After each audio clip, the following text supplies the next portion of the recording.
It is like the reality of the situation puts her mind in a daze. Frau returns to the cabin at 2 and gets her friend's binoculars to watch over the area. The couple at the farmhouse still has not moved and she concludes they are dead, same for the villagers.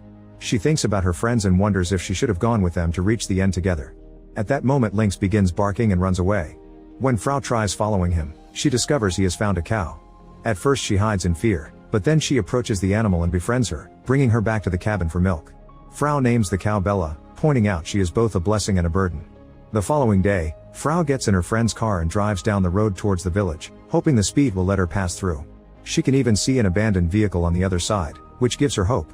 Unfortunately it doesn't work and the car crashes against the barrier. Ignoring her bleeding wound, Frau touches the wall as she wonders the meaning behind it. For the next 10 days, Frau tries to find a solution to cross the barrier to no avail. She finally faces reality and has a breakdown in bed as she accepts that nobody is coming for her. She even considers self-deleting, but she remembers her friends have stocked up the cabin with provisions and instead decides to try to survive to thank their memory. The supplies include tons of wood and some potatoes, so Frau brings them outside and starts her own potato farm. Lynx digs along, determined to help. As days pass, Frau winds the clocks every morning and keeps track of the date by crossing off a calendar. On May 30th, it rains all day so Frau decides to stay inside. However, she starts hearing a weird noise and goes to check with a knife in hand, only to find a wet cat meowing outside. The cat also gets adopted and now Frau has 3 animal companions. Lynx has become her only friend in a world of loneliness. Eventually Frau decides to try to hunt.